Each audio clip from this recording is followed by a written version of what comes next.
आजकल जिम का ट्रेंड बहुत ज़्यादा बढ़ गया है और जिसे भी देखें जिम जाने के बाद वो फ्लेक्स कर रहा होता है अपनी प्रोटीन के बारे में, यहाँ पे क्रेटिन के बारे में, जिसका इस्तेमाल हम बहुत ज़्यादा फोकस के साथ करना स्टार्ट हो गए हैं।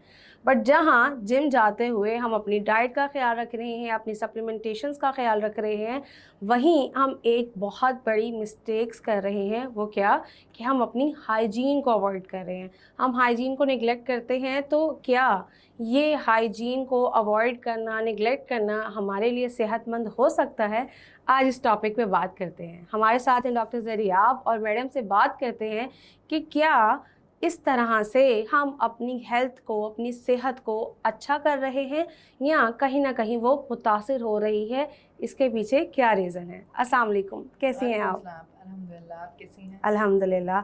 जैसा कि ज़रियाब, अब जिम का ट्रेंड बहुत ज़्यादा बढ़ गया है, जिससे भी देखिए जिम जा रहा है और जिम जाने के बाद प्री एंड पोस्ट डाइट पे बहुत फोकस किया जाता है और आजकल सप्लीमेंटेशंस का ट्रेंड भी अगेन स्टार्ट हो गया है। बट इन तमाम चीज़ों के साथ एक चीज़ जो कि बहुत ज़्यादा कॉम्प्रोमाइज़्ड है वो है हाइजीन। ना तो हम उसका फोकस करते हैं और ना हम समझते हैं कि वो इम्पॉर्टेंट है। तो is it you know any kind of risk factor, या क्या ये चीज़ हमें किसी डिज़ीज़ की तरफ लेके जा सकती है, ये हमारी सेहत को कैसे मुतासिर कर सकती है? जी बिल्कुल ज़रताशा, आजकल हम हेल्दी डाइट्स के बारे में डिस्कशन करते हैं, हम बात करते हैं प्रोटीन्स के बारे में, हम जिम जो है वो डाइट्स के बारे में बात कर रहे होते हैं, लेकिन फूड सेफ्टी को हम सबसे ज़्यादा इग्नोर कर देते हैं। अब इसकी बड़ी छोटी सी मैं एग्जांपल आपको दूंगी कि अगर आप जिम में अपना मील प्रिपेयर करके लेके जा रही हैं, फॉर एग्जांपल जी आप चिकन बना कर लेकर जा रही हैं अपने लिए, कोई प्रोटीन पाउडर जो है वो शेक बना कर लेकर जा रही हैं, लेकिन आपने फॉर एग्जांपल जी 3 से 4 घंटे जिम करना है और उसके बाद आपने अपना मील लेना है। आपने जिम में जाके उस मील को ना तो उसके जो है स्पेसिफिक टेम्परेचर पे स्टोर किया, आपने उसको रूम टेम्परेचर पे स्टोर कर लिया।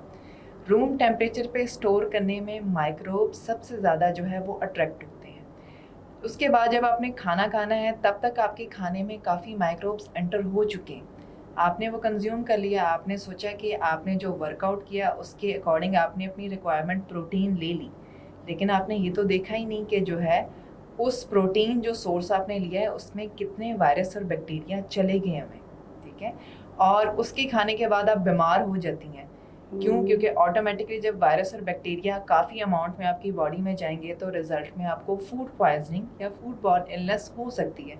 अब सिम्टम्स जो है वो कंडीशंस में डायरिया जो है, डिहाइड्रेशन हो सकती है, और इस सारी कंडीशंस के बाद आपकी जितनी भी जो स्ट्रगल थी वो सारी ज़ीरो पे आ गई। क्यों? क्योंकि आपने निगलेक्ट कर दिया था किसको? Food safety.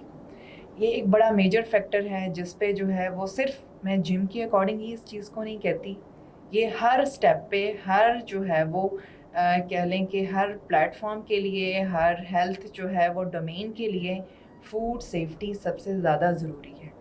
अगर आप फूड सेफ्टी फॉलो नहीं करते, आप में और एक जो है वो जो है रेहड़ी वाला जो वेंडर होगा उसमें कोई ज़्यादा डिफरेंस नहीं आएगा।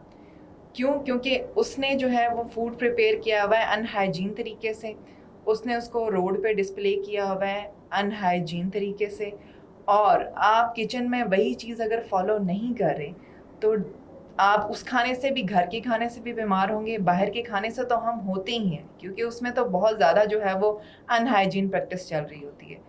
तो इसलिए हम कहते हैं कि फूड सेफ्टी एक बहुत बड़ा इशू है जिसके ऊपर लोगों को अवेयर करना बहुत ज़रूरी है कि आप छोटी छोटी चीज़ों का ख्याल रखिए अपने आप को, क्योंकि पहले ही बीमारियां बहुत ज़्यादा हैं, बहुत ज़्यादा। मज़ीद जो है वो फूड बॉर्न डिजीज़ और ये स्पेसिफिकली फूड सेफ्टी की वजह से बढ़ जाती हैं।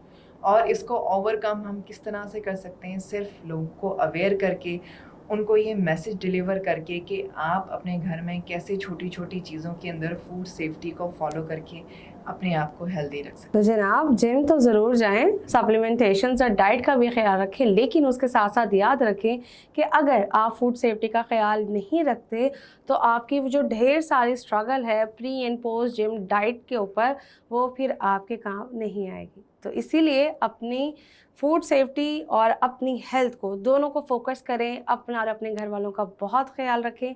इंशाल्लाह आपसे मुलाकात होगी एक नए एपिसोड में, नए गेस्ट और नई इन्फॉर्मेशन के साथ। तब तक के लिए खुदा हाफिज़।